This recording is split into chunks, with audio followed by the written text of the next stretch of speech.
வரதா, நித்தியப்படி நான் உன்னை தரிசித்துக் கொண்டிருக்கிறேன்.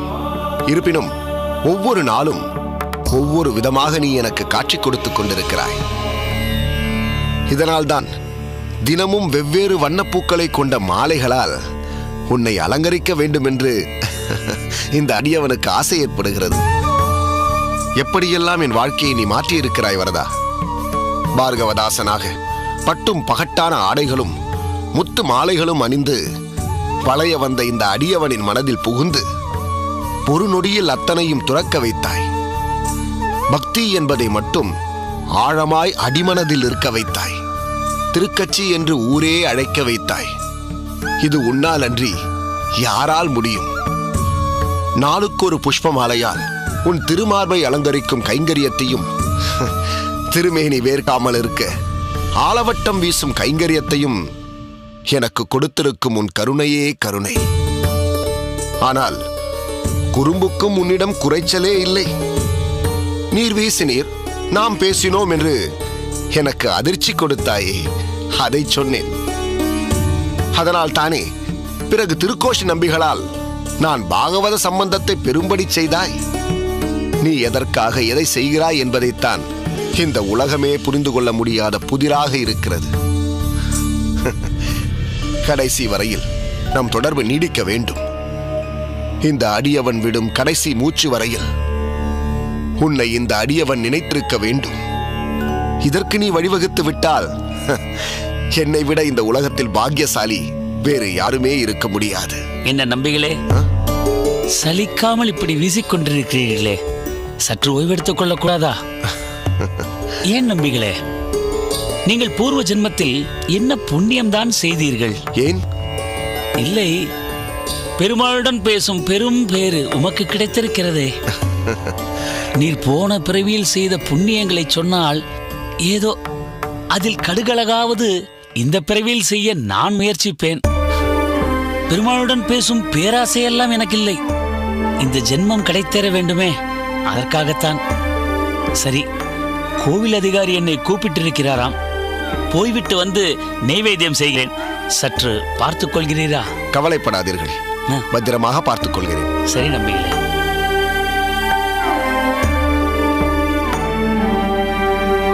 திருக்கச்சி நம்பிகளே,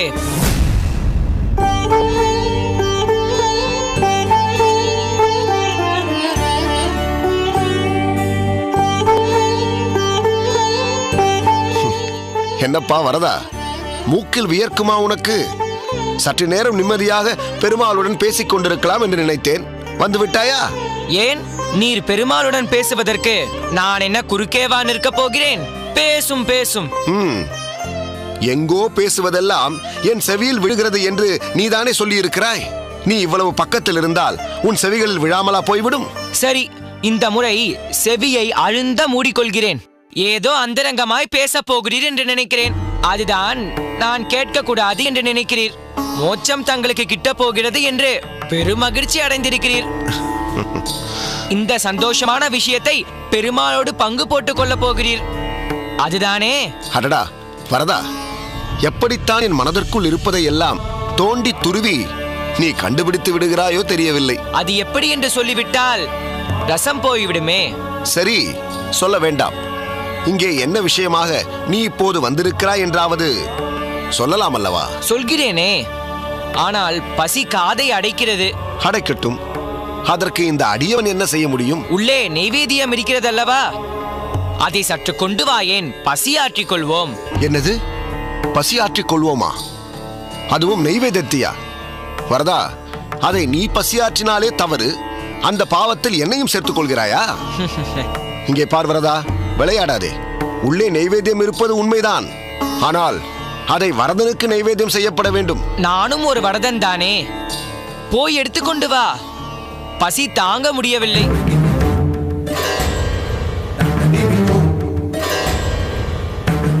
என்ன யோசிக்கிறாய்? நான் சொன்ன விஷயங்கள் எல்லாம் நடந்தனவா இல்லையா? நடந்தன. நீரே என்னை அந்த வரதன் தான் நீ என்று சொல்லி இருக்கிறீரா இல்லையா? ஆமாம். பிறகென்ன, எவ்வளவோ செய்திருக்கிறேன் உமக்கு. நீ எனக்கு பசியாற்ற கூடாதா?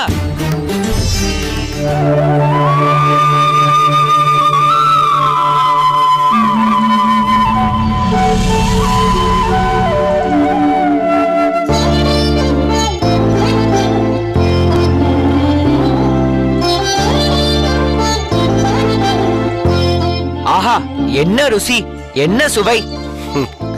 இரண்டும் ஒன்றுதானே வரதா? அது எப்படி? ருசி என்பது ஒரு சொல், சுவை என்பது இன்னொரு சொல். எப்படி இரண்டும் ஒன்றாக முடியும்? வரதா, இரண்டிற்கும் பொருள் ஒன்றுதானே என்று சொன்னேன். அப்படி அல்லவா நீர் கேட்டிருக்க வேண்டும். சரி, போகட்டும். ஏன் இது இவ்வளவு சுவையாக இருக்கிறது என்று தெரியுமா? தெரியாது. பக்தர்களின் அன்பும் இதில் கலந்திருக்கிறது. பரம ஏழையாக இருந்தாலும் பக்தி பரவசத்தோடு கொடுத்தால் அதை அகமகிழ்ந்து ஏற்றுக்கொள்வான் இறைவன். ஏன் திருக்கச்சி, இந்த அற்புதமான நைவேத்தியத்தை நீரும் ஒரு உருண்டை சாப்பிட்டு பாரேன். வேண்டாமப்பா, நீ புசித்தாலே நான் புசித்த திருப்தி எனக்கு.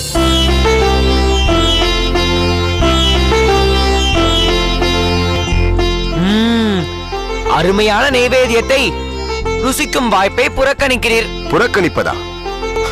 அதுவும் பிரசாதத்தையா? நிச்சயமாக இல்லை. சற்று நேரம் கழித்து பட்டர் அனைவருக்கும் பிரசாதத்தை கொடுப்பார். அப்போது நானும் உண்கிறேன். சரி சரி, பசி ஆயிற்றா? போதுமா? போதாது. பாதி பசிதான் ஆறி இருக்கிறது. கையை நீட்டி நீட்டி நீர் கொடுப்பதை வாங்கி சாப்பிடுவதற்குள் கை வலிக்கிறது. ஒன்று செய்யுமேன். என்ன? பேசாமல் ஊட்டிவிடும். எது? ஊட்டி விடுவதா? ஆமாம், ஊட்டிவிடதான் சொல்கிறேன். நன்றாக இருக்கிறதப்பா நீ சொல்வது. நைவேத்தியத்தை கொண்டு வா என்றாய், கொண்டு வந்தேன். சரி, கையில் உருண்டை பிடித்து கொடு என்றாய், கொடுத்தேன். இப்போது ஊட்டி வேறு விட வேண்டும் என்கிறாய்? திருக்கச்சி நம்பிகளே, உமக்கு இந்த வரதன் மேல் பிரியமே இல்லை. ஏதோ கடமையே என்றோ கடனே என்றோ நைவேத்தியத்தை உருட்டி உருட்டி என் கையில் வைக்கிறீர். அப்படி இல்லை வரதா. அப்படி இல்லை அல்லவா? ஊட்டிவிடும். விடமாட்டாய் போல் இருக்கிறதே. என் கையும் வலிக்காமல் இருக்கும், வயிறும் நிரம்பும்.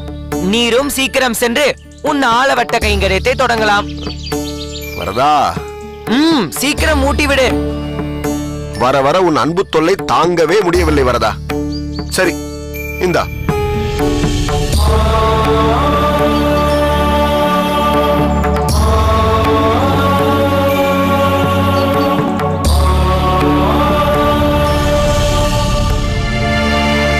பட்டரே, நம் மடப்பள்ளிக்கு விறகு கொண்டு வந்து போடுகிறானே, அவன் பெயர் என்ன? ஆலயனா, ஆலப்பனா? ஆலயன் என்றுதான் நினைக்கிறேன். ஏன் கேட்கிறீர்கள்? அவன் கண்ணில் பட்டால் என்னை வந்து பார்க்க சொல்லுங்கள். சொல்கிறேனே. ஏன், இடையில் ஏதாவது தவறு செய்து விட்டானா? அதுவும் அவன் செய்யக்கூடியதுதான். ஆனால் இந்த முறை புகார் அதுவல்ல. அவன் போட்ட விறகு ஒரே ஈரமாக இருக்கிறதாம். புகையைத்தான் கக்குகிறதே தவிர சரியாக எரியவில்லை என்று மடப்பள்ளியை பார்த்துக் கொள்கிறானே அனந்தன், அவன் கூறினான். வரட்டும், நானும் அவனை பார்த்தால் சொல்கிறேன். ஏன், கையோடு அவனை உங்களிடம் அழைத்துக் கொண்டு வந்து விடுகிறேன். 2-3 மாதங்களுக்கு முன்பும் இப்படித்தான் செய்தானாம். அப்படியா? ஏன் பட்டரே, நம் கோயில் நிலத்திலிருந்து வருடத்திற்கு 8 மூட்டை நெல் தானே கொடுக்கப்படுகிறது. ஆமாம், ஆனால் அவன் போடும் பிறகிற்கு 8 மூட்டை நெல்லே அதிகம். அதைத்தான் நான் சொல்கிறேன். அதை 6 மூட்டையாக குறைக்க போகிறேன். சரி, அப்பொழுதுதான் அவன் வழிக்கு வருவான். அதன் பிறகு எடையிலும் குறைய வைக்காமல் காய்ந்த விறகாக போட்டு ஒழுங்காக வேலை செய்வான். ஆமாம், இப்படி ஏதாவது செய்தால்தான் அவன் சரிப்படுவான். பெருமாளுக்கு தலிகை சமர்ப்பிக்க நேரமாகிவிட்டது. நீர் கூப்பிட்டீர் என்று அப்படியே வந்துவிட்டேன். சுவாமிக்கு தலிகை செய்துவிட்டு வந்து விடுகிறேன். சுவாமி, பெரிய அபச்சாரம் நடந்து விட்டது. பதட்டப்படாதே. அப்படி என்ன அபச்சாரம் நடந்து விட்டதப்பா? மணவாளா, முதலில் மூச்சரிப்பு குறையட்டும், பிறகு பேசுவாயாக. இல்லை சுவாமி, உடனே சொல்ல வேண்டும். பெருமாளுக்கு வைத்திருந்த நைவேத்தியத்தை காணவில்லை.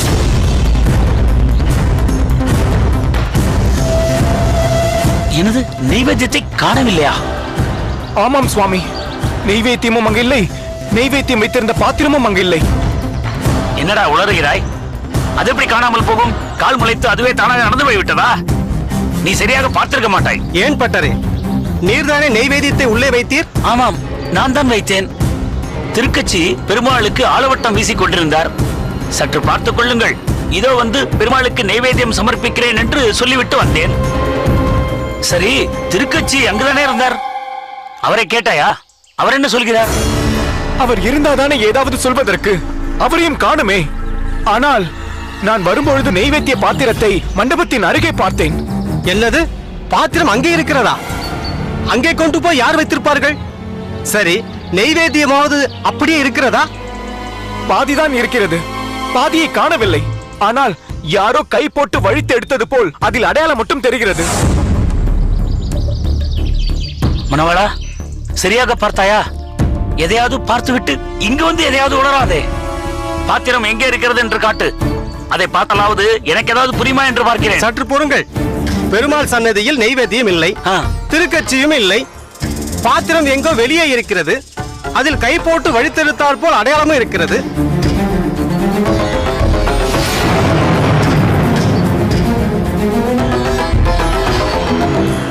பட்டரே, ஐயா வாரும். வாரும்.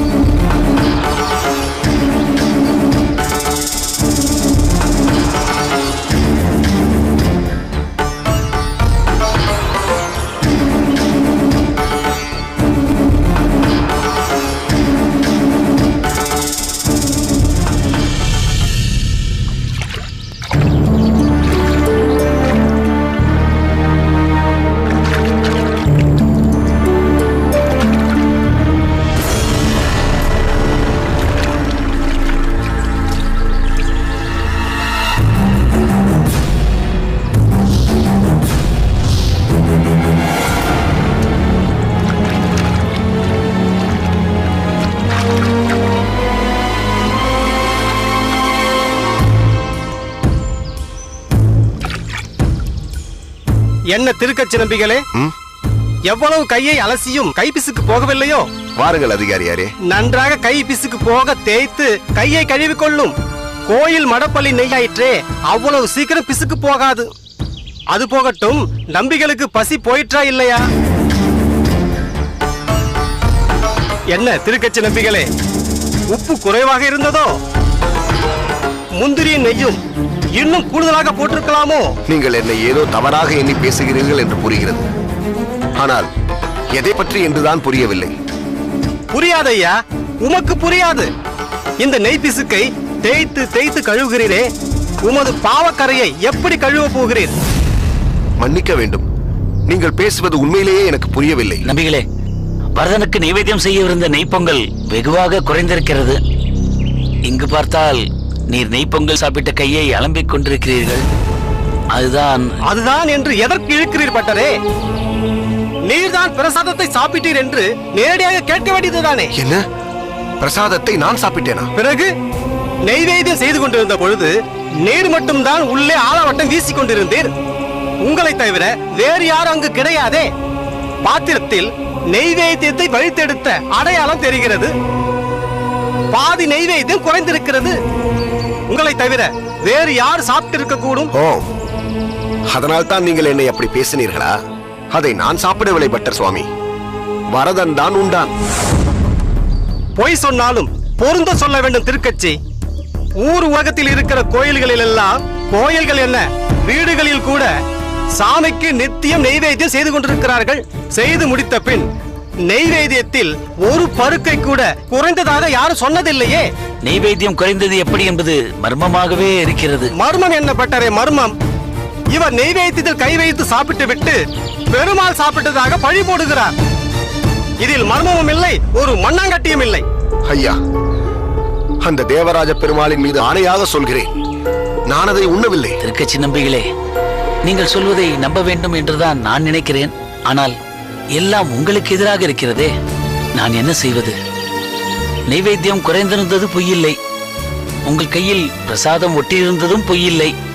அதை அலம்புவதற்காக நீங்கள் குளத்தில் கை நினைத்ததும் பொய்யில்லை. ஒப்புக்கொள்கிறேன். இவை எல்லாம் எப்படி பொய்யில்லை என்று நீங்கள் சொல்கிறீர்களோ, அதே போல் வரதன் தான் பிரசாதத்தை சாப்பிட்டான் என்பதும் பொய் இல்லை. நிறுத்தும் திருக்கட்சி. பொய் மேல் போய் அடுக்கிக் கொண்டே போகிறீர். அந்த வரதன் சாப்பிட்டிருந்தால் உன் கையில் எப்படி பிரசாதம் ஒட்டி கொண்டிருக்கும்? நான் பிரசாதத்தை எடுத்தேன், உண்மைதான். அப்படி வாரும் வழிக்கு பிறகு? ஆனால் நான் சாப்பிடவில்லை. பிறகு என்ன, பெருமாளுக்கு ஊட்டி விட்டீரோ? ஆமாம், அவன் கேட்டான், நான் ஊட்டி விட்டேன். ஊட்டி விட்டீர்களா? பேஷ் திருக்கட்சி. என்று சொல்கிறேன் ஐயா, இத்தனை நாட்களாக நீர் ஏதோ பெருமாளிடம் பேசுவதாக அவர் திரும்ப என்னிடம் பேசுகிறார் என்று நீ சொல்லிக் கொண்டிருந்ததையே நான் நம்பவில்லை. இப்பொழுது செய்வதையும் செய்துவிட்டு ஏதேதோ கற்பனையாக கயிறு திருத்திக் கொண்டிருக்கிறீரே. இதோ பாரும், நான் ஒன்று தூங்கிக் கொண்டிருக்கவில்லை. என் தொடையில் கயிறு திரிக்க பார்க்காதீர். பட்டரே, ஒன்று தெரியுமா உங்களுக்கு? இவர் பார்கவதாசராக ஒன்றுக்கும் உதவாமல் சுற்றி கொண்டிருக்கும் போதே இவரின் அண்ணன்மார்களை எனக்கு தெரியும். அவர்களே சொல்லியிருக்கிறார்கள் இவர் எதற்கும் உருப்பட மாட்டார் என்று.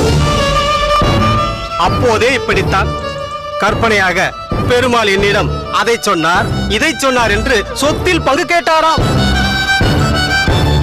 பெருமாளே, சரி பட்டரே, இவர்தான் பிரசாதத்தை சாப்பிட்டார் என்று சந்தேகமாக தெரிந்துவிட்டது. இப்பொழுது என்ன செய்யலாம்? நீங்களே சொல்லுங்கள். எனக்கு தெரியவில்லை அதிகாரி அவர்களே. அந்த பெருமாளே வந்து இவர் மீது இருக்கும் கரையை துடைத்தால் தான் உண்டு. துடைக்கும் போது பார்த்துக் கொள்ளலாம். இப்போது என்ன செய்யலாம் சொல்லுங்கள். நீர் சொல்ல மாட்டீர், நானே சொல்கிறேன். இனி இவர் யாருமில்லாத சமயத்தில், முக்கியமாக நெய்வேத்தியம் செய்யும் சமயத்தில் கர்ப்ப கிரகத்திற்குள் இருக்கக்கூடாது.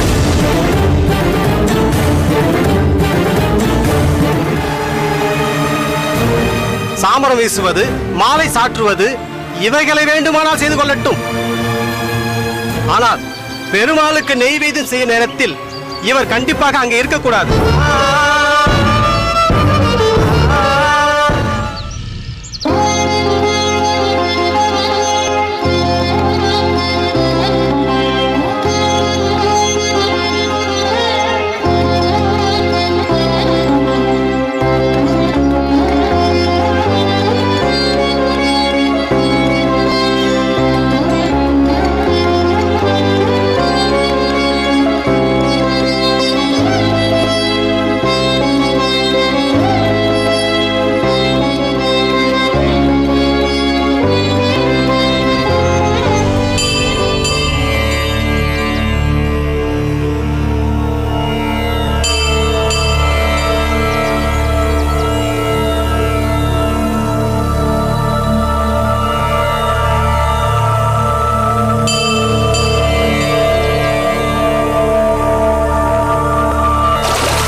என்ன திருக்கச்சி நம்பி, ஏதோ பறி கொடுத்தார் போல் சோகமாக உட்கார்ந்திருக்கிறீர்?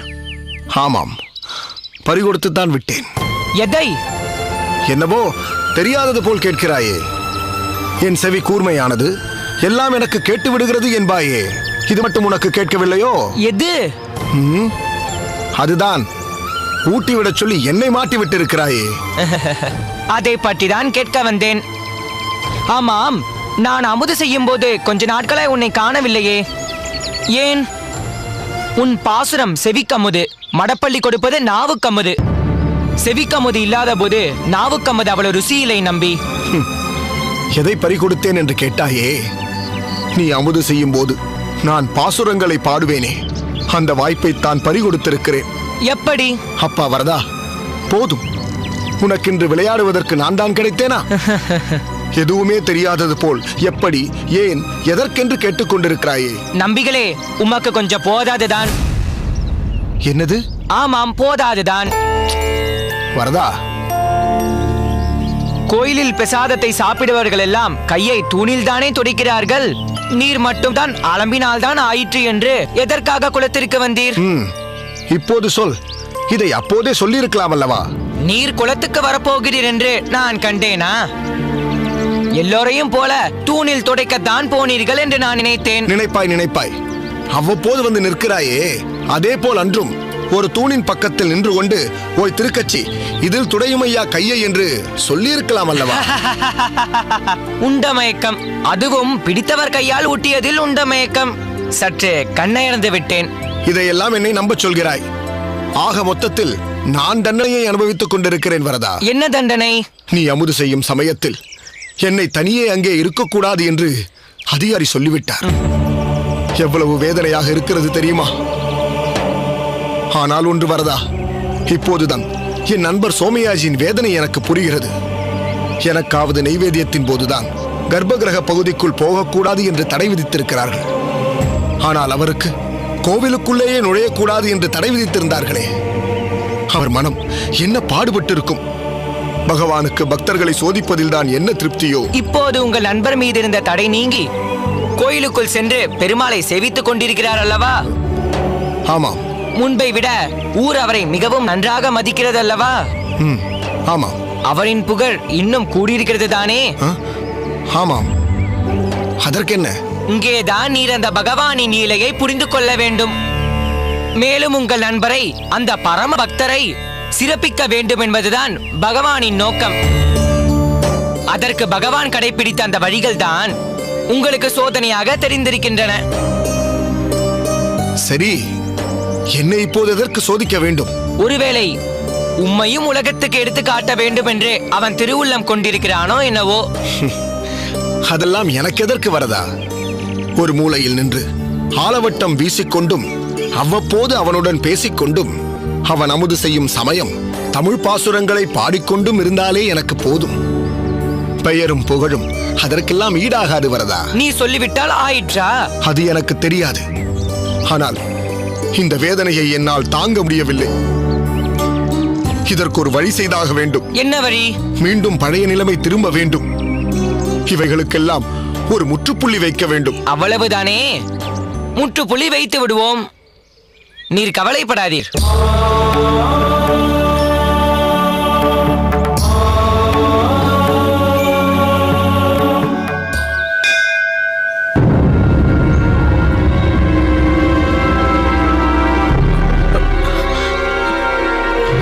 மணவாளா. சுவாமி, என்னடா இது? வெள்ளிக்கிழமை அதுவுமா இவ்வளவு தாமதமா கோவிலுக்கு வருகிறாய்? என் ஒரு நாள் அனைத்து வேலையிலும் செய்ய இயலாது என்றுதான் உன்னை என் பணி உதவிக்காக வைத்திருக்கிறேன். இப்படி தாமதித்தால் எப்படி? சுவாமி, எப்படி தாமதமாயிற்று என்றால்? தெரியும். வரும் வழியிலேயே ஏதாவது கதை கட்டி கொண்டு வந்திருப்பாய். அதை கேட்பதற்கு எனக்கு இப்போது நேரமே இல்லை. சீக்கிரம் உள்ளே போய் தீர்த்த பாத்திரம், பூஜை சாமான்கள் எல்லாவற்றையும் சீராக எடுத்து வை. மசமசவென்று இருக்காதே. அடுத்து உடனே பெருமாளுக்கு அலங்காரத்தையும் ஆரம்பிக்க வேண்டும். சரி சுவாமி. போ. பட்டரே, வாருங்கள், சொல்லுங்கள். என்ன இது இவ்வளவு காலையில் சன்னதிக்குள் இல்லாமல் வெளிப்பக்கமாக போய் கொண்டிருக்கிறீர்கள்? மணவாளனை உள்ளே அனுப்பியிருக்கிறேன். அவன் எல்லாவற்றையும் பார்த்துக் கொள்வான். அர்ச்சனையும் அஷ்டோத்திரமும் கூட அவன் செய்து விடுவானா என்ன? உள்ளே போங்கள் சுவாமி. எதுவாக இருந்தாலும் பிறகு பேசிக் கொள்ளலாம். சன்னதிக்குள் அர்ச்சகர் இல்லை என்றால் கோயில் அதிகாரிகள் என்னிடம் வந்துதான் புகார் செய்வார்கள்.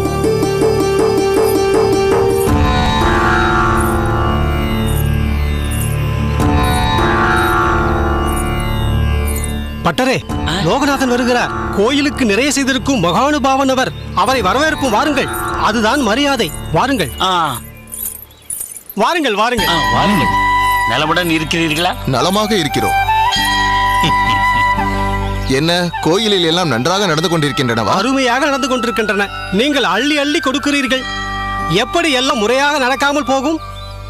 பட்டரே, சுவாமி, பூஜை பாத்திரங்கள் எல்லாம் வெள்ளியில் மாற்றி விட்டீர்களா? அதற்காக பிரத்யேகமாக நன்கொடை கொடுத்திருக்கிறீர்கள். மாற்றாமல் இருப்போமா?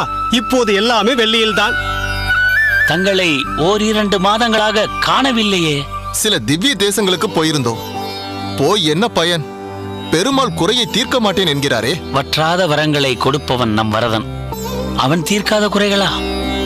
தாங்கள் தவறாக எடுத்துக்கொள்ளவில்லை என்றால் உங்கள் குறை என்னவென்று சொல்ல முடியுமா? உங்களுக்கு கூட தெரிந்திருக்கலாம். மகளுக்கு வயது 19 நடக்கிறது. அவளுக்கு இன்னும் திருமணம் கைகூடி வரவில்லை. நானும் சல்லடை போட்டு பார்க்கிறேன். என் அந்தஸ்துக்கும் மனோபாவத்திற்கும் ஏற்ற மாதிரி ஒரு மாப்பிள்ளை கிடைக்க மாட்டேன் என்கிறான். என்ன பட்டரே, இதற்கென்று பெருமாளுக்கு ஏதாவது ஒரு விசேஷ பூஜை ஒன்றை செய்து விடலாமா? அதற்கென்ன, நிச்சயம் செய்து விடுவோம். நீங்கள் பாருங்கள், வரும் தையில் நீவிர் மாப்பிள்ளையுடன் கோவிலுக்கு வரப்போகிறீர். உங்கள் வாக்கு பலிக்க வேண்டும் பட்டரே. ஒருவேளை பக்கத்தில் இருக்கும் என்னை விட்டுவிட்டு தொலைதூரத்தில் உள்ளவர்களிடமா முறையிட்டு வந்தாய் என்று வரதன் கோவித்துக் கொண்டானோ என்னவோ. பட்டரே, என்ன செய்யலாம் என்று யோசித்து வையுங்கள். செலவை பற்றி கவலைப்பட வேண்டாம். அதை தாங்கள் சொல்லவே வேண்டாம். கோயிலுக்கென்று வரம்பு வைத்துக் கொள்ளாமல் செலவு செய்பவர் தாங்கள். தங்களுக்கென்று வரும்போது வரம்பா வைத்துக் கொள்ளப் போகிறீர்கள்? சரி, பிரதட்சணம் செய்துவிட்டு சன்னிதானத்திற்கு வருகிறோம். வாருங்கள். சரி பட்டரே, தாங்களும் புறப்படுங்கள். சரி. அவர் சொன்ன மாதிரி நல்ல பிரத்யேக விசேஷ பூஜை ஒன்றை யோசித்து வையுங்கள். சரிதானே? சரி.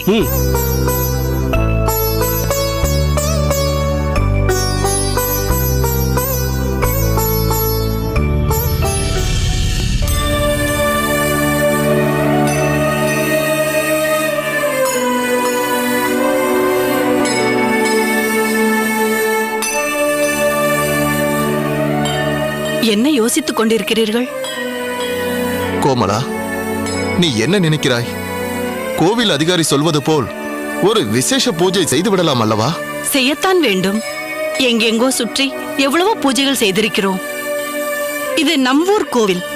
இங்கே விசேஷ பூஜை செய்யாமல் இருக்கலாமா? நிச்சயம் நாம் இங்கே பூஜை செய்யத்தான் வேண்டும். சரி, செய்து விடுவோம்.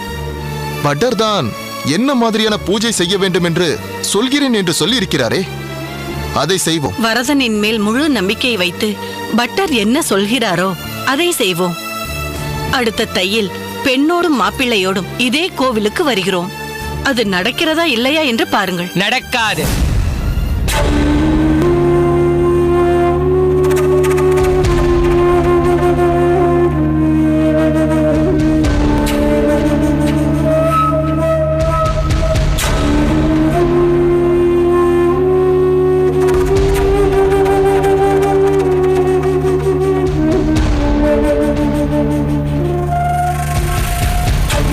ஏய், யாரப்பா நீ? துடுக்கு பயலே, நாங்கள் கல்யாண விஷயமாக பேசிக் கொண்டிருக்கும் பொழுது நடக்காது என்று அபசகுணமாக பேசுகிறாயே. அவசர குணமில்லை, ஆலோசனை. ஆலோசனையா? ஆமாம், ஆலோசனை தான். அதை நீ சொல்ல போகிறாயா? நான் தான் சொல்ல போகிறேன். சிறுவனிடமெல்லாம் ஆலோசனை கேட்கும் அளவிற்கு எனக்கு மூளை மழுங்கிவிடவில்லை. அடடடடா, சற்று சும்மா இருங்களேன். சிறுவன் என்னதான் சொல்கிறான் என்று கேட்போம். சிறுவன் எதை சொல்லிவிட முடியும்? நீ எத்தை தின்றால் பித்தம் தெளியும் என்று அலைந்து கொண்டிருக்கிறாய். அப்படி சொல்லாதீர்கள். அப்பனுக்கே புத்தி சொன்ன பிள்ளைகள் எத்தனை உண்டு புராணங்களில். அம்மணி, எதையாவது சொல்லி என்னை குழப்ப பார்க்காதே. புராணங்களில் நடப்பதெல்லாம் நடைமுறையில் சாத்தியமா என்ன? சாத்தியமே. தேவை நம்பிக்கை. நம்பிக்கையை இறைவன் மீது வைக்கலாம். உன் போன்ற சிறுவன் மீது எப்படி வைக்க முடியும்? உங்கள் இறை நம்பிக்கையை நான் குறை கூறவில்லை. அதை ஆடம்பரமான பூஜை புனஸ்காரங்கள் மூலம் எடுத்து காட்ட வேண்டிய அவசியம் இல்லை என்றுதான் நான் கூறுகிறேன். அப்படி காட்டினால்தான் உங்களின் கோரிக்கை, அதாவது உங்களின் மகளின் திருமணம் நடைபெற வேண்டும் என்ற கோரிக்கை நிறைவேறும் என்பதும் இல்லை. ஏனப்பா, இது என்ன ஆச்சரியமாக இருக்கிறதே? எங்களின் கோரிக்கை மகளின் திருமணம் என்பது உனக்கு எப்படி தெரியும்? அந்த கொடுமையை ஏன் கேட்கிறீர்கள் தாயே? யார் யாரோ எங்கெங்கோ பேசுவதெல்லாம் தேவையில்லாமல் என் செவிக்கு வந்து கேட்டு விடுகிறது. மனம் கேட்காமல் ஆலோசனை கூறுவதற்கு இப்படி வந்து மாட்டிக்கொள்கிறேன். சிறுவனே, நாங்கள் பிரதட்சணம் செய்ய வந்தோமா, உன் பிரசங்கம் கேட்க வந்தோமா? சரி, இப்பொழுது நீ என்னதான் சொல்ல வருகிறாய்? அவனை திருப்திப்படுத்த ஒரு துளசி போதும் என்கிறேன். ஆனால் அது என்னை திருப்திப்படுத்தாதே. இந்த ஊரில் நான் எவ்வளவு பெரிய செல்வந்தன் தெரியுமா? என் தகுதிக்கும் தராதரத்திற்கும் ஒரு சிறு துளசியை சமர்ப்பித்து என் கோரிக்கையை நிறைவேற்று என்றால் அதை கேட்பவர்களும் பார்ப்பவர்களும் என்னை பற்றி என்ன நினைப்பார்கள்? எனக்கென்று ஒரு அந்தஸ்து இருக்கிறதே. சரி, அப்படி என்றால் உங்கள் அந்தஸ்துக்கு ஏற்ற மாதிரி ஒரு 1000 தொனை சக்கர பொங்கலை அவனுக்கு சமர்ப்பணம் செய்யுங்களேன். சிறுவனுக்கு சர்க்கரை பொங்கல் மீது பிரியம் போல் இருக்கிறது. இதோ பாருங்கள், எனக்கு என்னவோ அந்த சிறுவன் கூறுவதை பார்த்தால் சரியாக இருக்குமோ என்று தோன்றுகிறது. என்ன கோமலா, அப்படியானால் பட்டர் சொல்வது வேண்டாம் என்கிறாயா? அதுவும் இருக்கட்டும். 1000 தொன்னை சர்க்கரை பொங்கல் நெய்வேத்தியம் செய்வது பெரிய காரியம் இல்லையே. அதை நாளையே செய்துவிடலாம். பட்டர் சொல்வதை நாள் நட்சத்திரம் பார்த்து வேறு ஒரு நாளில் வைத்துக் கொள்வோம்.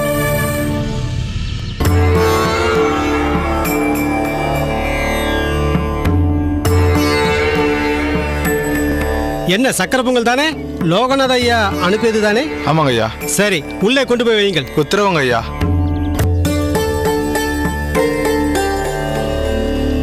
பட்டரே, நம் லோகநாத ஐயா கூறியது போலவே நெய்வேத்தியத்திற்கு 1000 தொன்னை சர்க்கரை பொங்கலை அனுப்பிவிட்டார். பார்த்தீர்களா? பார்த்தேன். பெருமாளிடம் வேண்டுதல் இல்லையா? சொன்னால் சொன்னபடி செய்துதானே ஆக வேண்டும். இன்று எனக்கு உடம்பு சுகமில்லை அப்பா, நாளை உனக்கு செய்கிறேன் என்று அந்த வரதனிடம் சாக்கு போக்கு சொல்ல முடியுமா என்ன? சரி, உமக்கு உதவியாக ஒரு பையன் இருப்பானே, அவன் எங்கே? சற்று வெளியில் அனுப்பி இருக்கிறேன், இதோ வந்து விடுவான். சொந்த காரியத்திற்கா? ஐயோ, அவன் கோவிலில் சம்பளம் வாங்கும்படி நீங்கள் ஏற்பாடு பண்ணியிருக்கிறீர்கள். சொந்த வேலைக்கு அவனை நான் அனுப்புவேனா?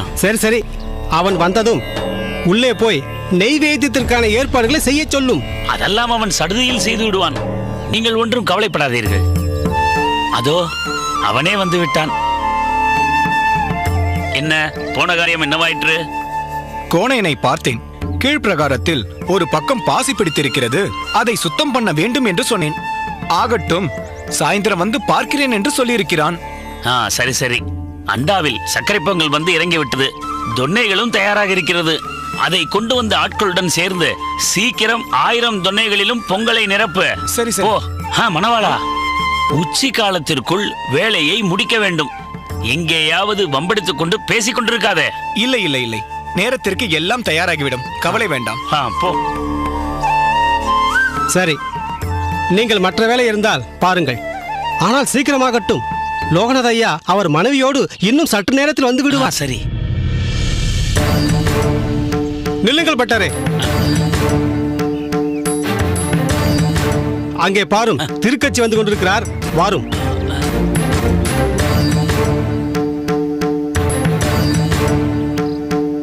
திருக்கட்சி நம்பிகளே. அடியேன். எங்கே? ஏதோ கொடுத்து வைத்த பொருளை எடுக்க செல்வது போல் பரபரப்பாக செல்கிறீரே. அப்படியெல்லாம் ஒன்றுமில்லை.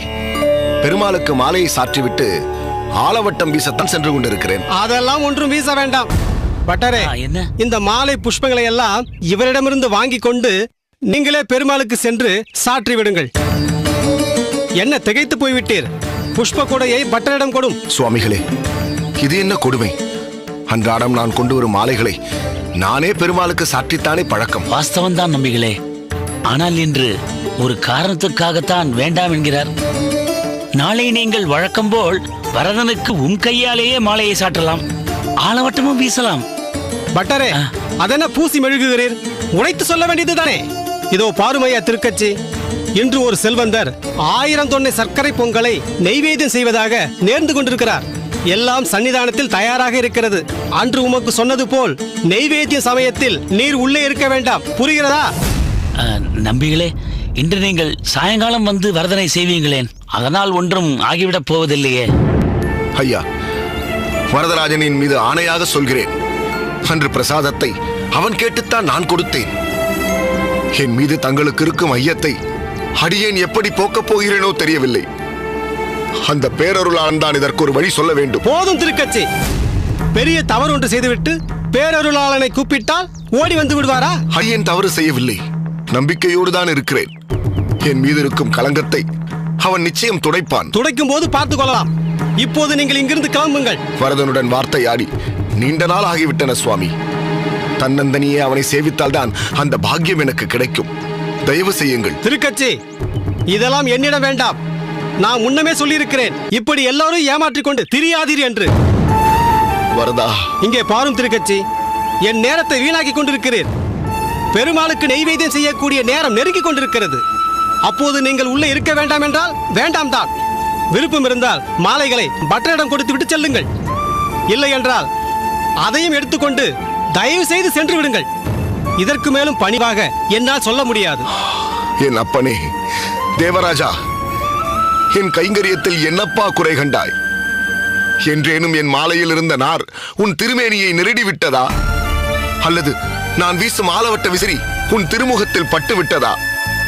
ஏற்றுக்கொள்கிறேன் அப்பா, நீ கொடுக்கும் இந்த தண்டனையை மனமாற ஏற்றுக்கொள்கிறேன். ஆனால் சீக்கிரமே என் கைங்கரியத்தை தொடர திருவுளம் கொள் வரதா, திருவுளம் கொள். பட்டரே, மாலையை வாங்கிக் கொள்ளுங்கள். கொடுங்கள் திருக்கட்சி.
வரதா? வாரும் நம்பி. என்ன இது? நிம்மதியாக உட்கார்ந்து கொண்டு தண்ணீரில் கால்களை வைத்து விளையாடிக் கொண்டிருக்கிறாய். ஜலதோஷம் பிடிக்கப் போகிறதப்பா. பிடித்தால் என்ன? நீர்தான் இருக்கிறீரே, சிசுருஷை செய்ய மாட்டீரா என்ன? செய்வேன் செய்வேன். உனக்கு ஏதாவது செய்ய மாட்டேன் என்று என்றாவது நான் சொல்லி இருக்கிறேனா? ஆனால் நான் தான் இப்பொழுது அந்த கோவில் அதிகாரிக்கு வேண்டாதவனாகி போய்விட்டேனே. இப்போது போகாதே, அப்போது போகாதே என்று வாசலிலேயே என்னை தடுத்து நிறுத்தி விடுகிறார்களே. சரி, அதை விடும். சர்க்கரை பொங்கல் சாப்பிடுகிறீரா? வேண்டாம் அப்பா. சாப்பிடாமலேயே வீண் பழியை சுமந்து கொண்டிருக்கிறேன். சாப்பிட்டு வேறு தண்டனையை அனுபவிக்க வேண்டுமா? சரி, இந்த பொங்கலை நீ எங்கிருந்து கொண்டு வந்தாய்? எங்கிருந்து கொண்டு வர வேண்டும்? எனக்கு கொடுத்தார்கள், கொண்டு வந்தேன்.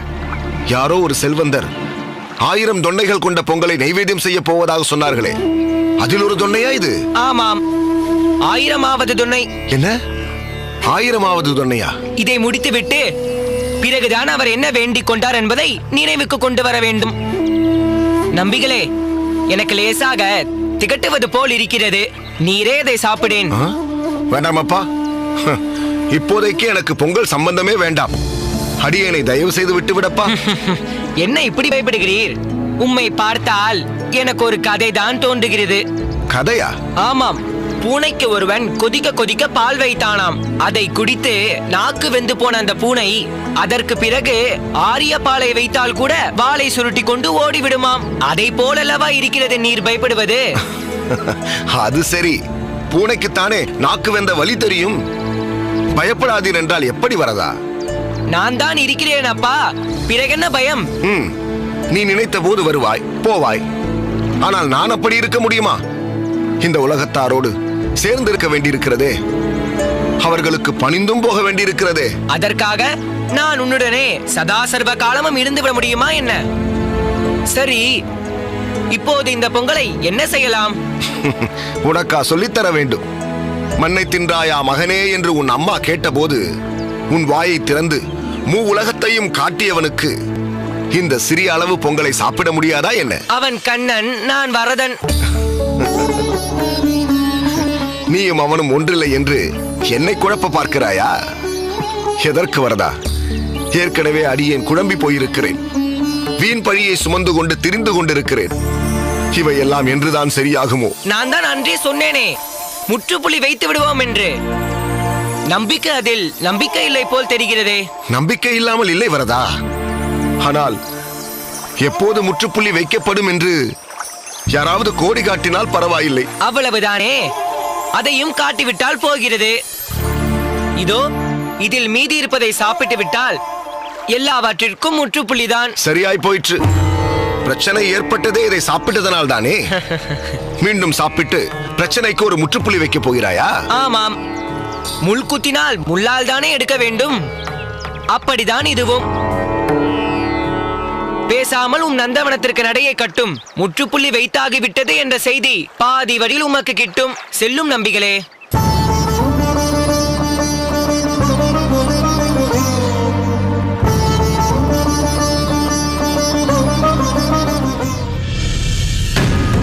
சுவாமி, சுவாமி, சுவாமி. இவன் ஒருத்தன் இன்று ஒரு அதிர்ச்சி தகவல் என்று ஏதாவது ஒரு அதிர்ச்சியை கொடுத்துக் கொண்டிருப்பான் போல இருக்கிறது. சுவாமி, சுவாமி. அந்த அதிர்ச்சியை அதிவேகத்தில் சொல்ல வேண்டும் என்று ஏதாவது சங்கல்பம் எடுத்துக் கொண்டிருக்கிறான் போல இருக்கிறது. குதிகால் பிடரியில் பட ஓடி வருகிறானே. சுவாமி, என்ன அதிர்ச்சி தகவல் தானே? ஆமாம். அடே, நான் ஏதோ விளையாட்டாக கேட்டால் ஆமாம் என்று தலையாட்டுகிறாயே. ஆமாம் பட்டரே. உண்மையிலேயே அதிர்ச்சியான சமாச்சாரம் தானா? சரி, சீக்கிரம் ஆசுவாசப்படுத்திக் கொண்டு என்ன விஷயம் என்று சொல்.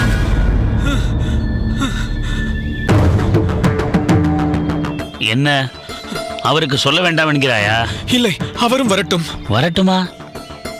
சரி, வரட்டும். என்ன பட்டரே, இங்கு நின்று கொண்டு இவனோடு வார்த்தை ஆடிக்கொண்டிருக்கிறீர்? உள்ளே போய் 1000 தொன்னை நெய்வேத்தியத்தையும் வெளியே எடுத்து வந்து விநியோகம் செய்ய ஏற்பாடு செய்யுங்கள். வெளியே கூட்டம் அலைமோதி கொண்டிருக்கிறது. இல்லை சுவாமி, அதை சொல்லத்தான் வந்தேன். நெய்வேத்தியத்தையே அங்கு காணும்.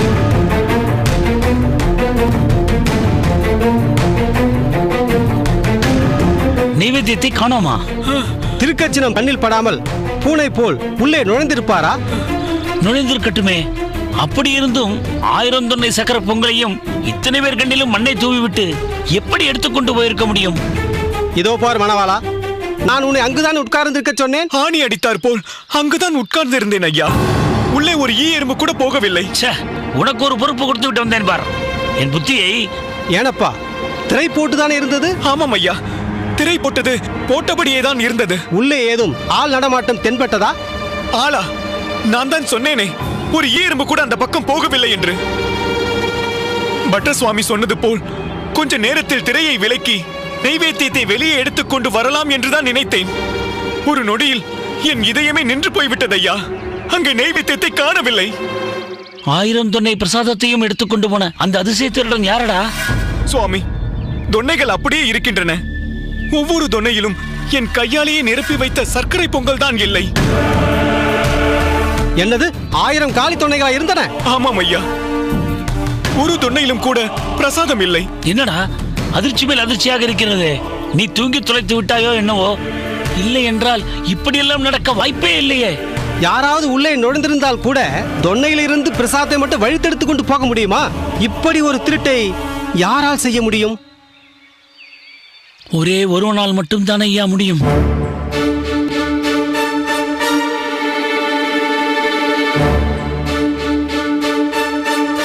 அந்த கலியுக வரதனால் மட்டுமே இந்த லீலையை நடத்த முடியும்.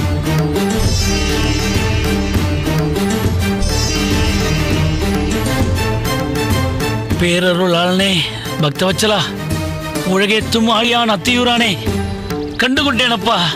நீ ஏன் இப்படி விளையாடுகிறாய் என்று கண்டுகொண்டேன். இன்னுமா புரியவில்லை உங்களுக்கு? போ, என் பரமபக்தன் திருக்கச்சியின் காலில் விழு என்கிறான் வரதன். இன்று போல் அன்றும் உண்டவன் நான் தான் என்று காட்டியிருக்கிறான். பெருமாளே, பெரிய மனது பண்ணி எங்களை மன்னியுங்கள். என்னை புண்படுத்தலாம், என் பக்தனை புண்படுத்தாதே, அதை நான் தாங்க மாட்டேன் என்று பேரருளாளன் மௌனமாய் நமக்கு சொல்லிவிட்டான். இனி ஒரு நிமிடம் கூட நாம் தாமதிக்க கூடாது. திருக்கச்சி நம்பிகள் எங்கிருந்தாலும் அவர் காலில் விழுந்து மன்னிப்பு கேட்க வேண்டும். மாறுபட்டரே,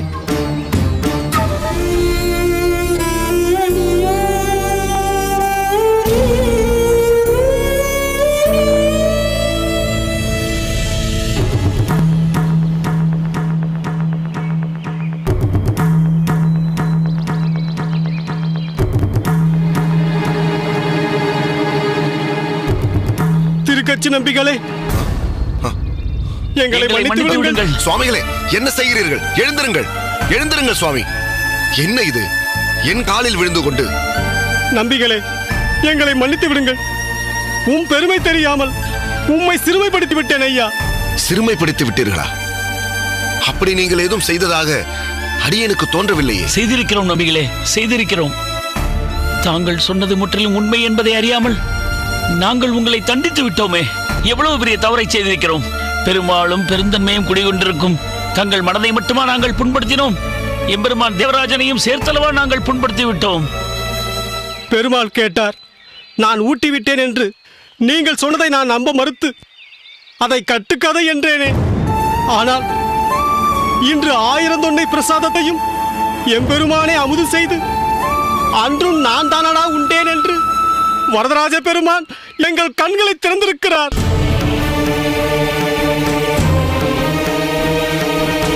பெருமாளை மடியில் பிள்ளையாய் உட்கார்த்தி ஊட்டிவிடும் பெரும் பேரு, பிறர்க்கரிய அந்த பாக்கியம் 1000 கோடி ஜென்மங்கள் தவம் இருந்தாலும் கிடைக்குமா? எத்தனை முற்பிறவைகளில் என்னென்ன புண்ணியங்கள் செய்திருக்கிறீர்களோ திருக்கச்சி.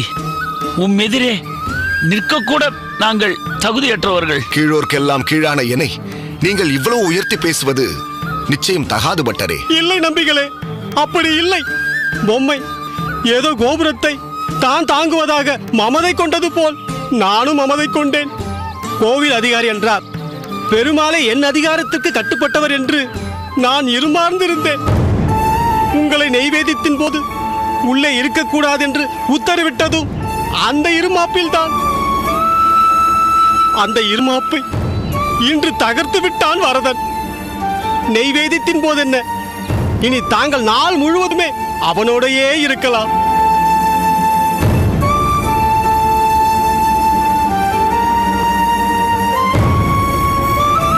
பேசாமல் நந்தவனத்திற்கு நடையை கட்டும். முற்றுப்புள்ளி வைத்தாகிவிட்டது என்ற செய்தி பாதி வழியில் உமக்கு கிட்டும். செல்லும் நம்பிகளே.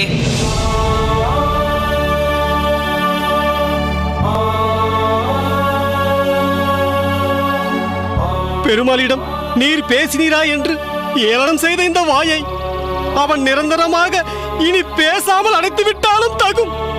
இல்லை, அப்படி சொல்லாதீர்கள். கடலளவு கருணை உள்ளம் கொண்டவன் அந்த வரதராஜ பேரருளாளன். வரங்களை அள்ளித் தருவதால் வரதன் என்று பெயர் பெற்றவன். நிந்தனை செய்பவனையும் தூஷிப்பவனையும் கூட அவன் ஒரு நாளும் தண்டித்தவன் இல்லை. அர்ச்சாவதாரமாக சேவை சாதிக்கும் பெருமாள் யாருடனும் வாய் திறந்து பேசுவதில்லை. உங்களிடம் பேசுகிறான்.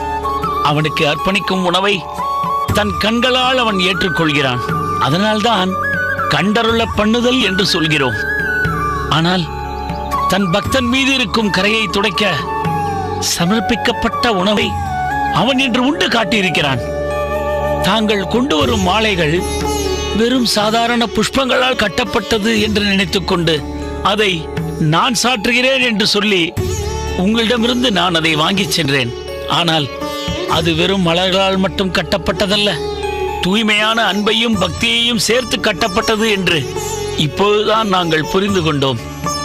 உங்களுக்கும் வரதராஜ பெருமாளுக்கும் உள்ள உன்னதமான உறவை புரிந்து கொள்ளும் பக்தியும் பக்குவமும் எங்களுக்கு இல்லாமல் போய்விட்டது நம்பிகளே. வாருங்கள் திருக்கச்சி நம்பிகளே, திரும்பி கோயிலுக்கு செல்லலாம். தங்களையும் பெருமாளையும் நாங்கள் இப்போது வேறு வேறாக பார்க்கவில்லை என்பதே உண்மை. வாருங்கள், மீண்டும் உங்கள் கைங்கரியத்தை தொடங்குங்கள். ஆம் நம்பிகளே, வரதன் அமுது செய்யும் போது நீங்கள் பாடும் தமிழ் பாசுரங்கள் மீண்டும் கம்பீரமாக ஒலிக்கட்டும்.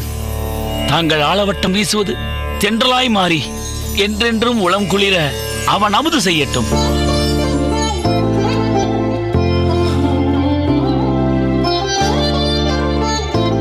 வரதா.